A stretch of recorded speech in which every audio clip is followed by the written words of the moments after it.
BEM 213507031 dari kelas C, program studi ilmu politik, Fakultas Ilmu Sosial dan Ilmu Politik, Universitas Siliwangi.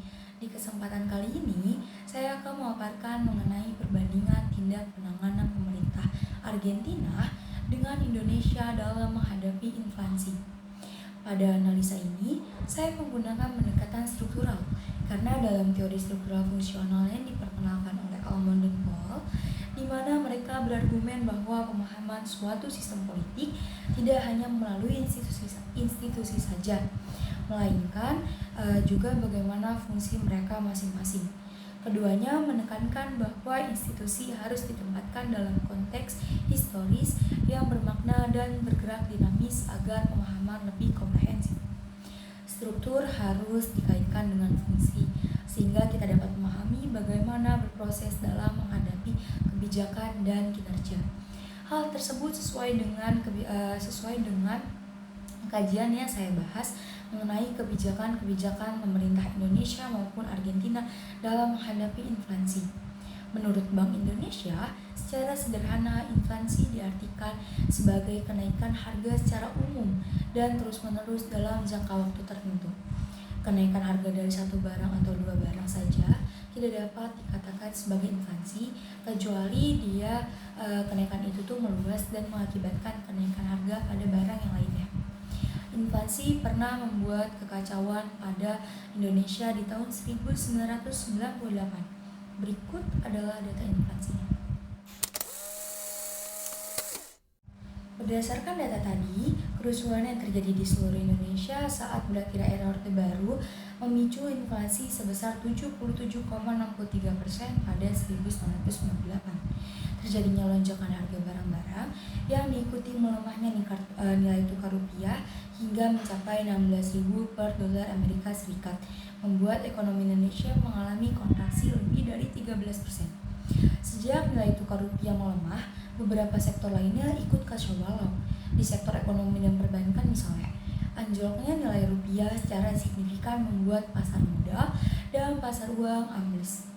Tinggi suku bunga juga menjadi penyebab sejumlah bank di Indonesia mengalami kebangkrutan.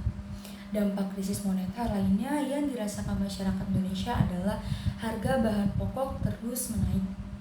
Bahkan, beberapa barang sulit ditemukan dan memicu protes masyarakat di mana-mana. Setelah terjadi demo besar-besaran yang sulit dibendung, Indonesia juga kehilangan rasa percaya dari investor asing.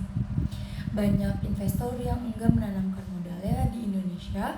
Hal ini salah satunya dipicu karena nilai mata uang yang terus menurun. Dengan bantuan dana IMF, kebijakan moneter yang diterapkan mulai menampakkan hasilnya, di mana sejak bulan Juni 1998, harga dolar berangsur-angsur turun dari Rp15.000 menjadi sekitar Rp8.000 pada Desember 1998. Bersamaan dengan itu, inflasi bulanan sejak akhir tahun 1998 mulai kembali normal pada tingkat di bawah 3% per bulan. Bahkan pada bulan-bulan tertentu telah terjadi deflasi. Sementara itu, saat ini Argentina tampaknya menjadi negara pertama yang tumbang akibat kekacauan global.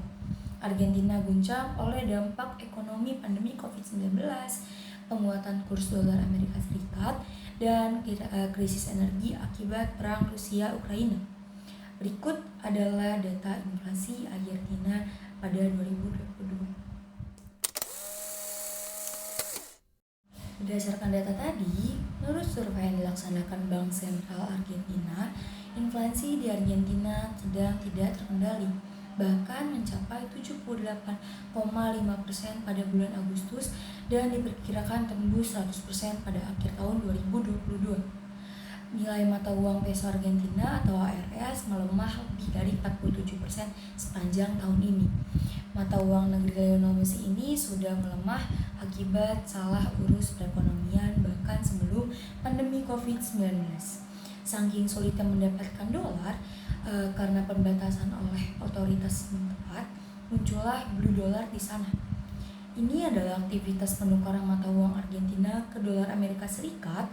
Transaksi tersebut dilakukan di jalanan yang jelas ilegal dan tidak diregulasi oleh bank sentral, tetapi diketahui dan dibiarkan.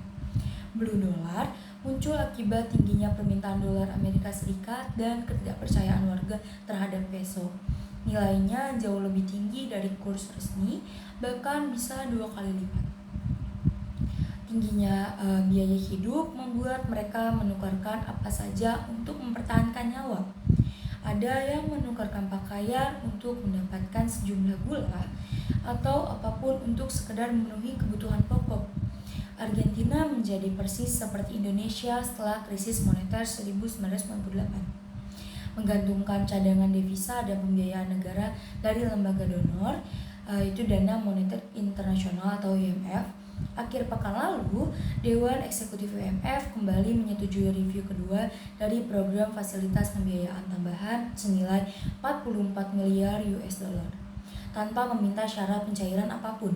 IMF menyetujui pencairan senilai 3,8 miliar US dollar sehingga menambah total peminjaman sekitar 17,5 miliar US dollar dari plafon. Hal ini berbanding terbalik dengan respon IMF terhadap Indonesia pada waktu itu. IMF tidak membantu sepenuh hati dan terus menunda pengucuran dana bantuan yang dijanjikan dengan alasan pemerintah Indonesia tidak melaksanakan 50 butir kesepakatan dengan baik. Negara-negara sahabat yang menjanjikan akan membantu Indonesia juga menunda bantuan dana menunggu sinyal dari IMF.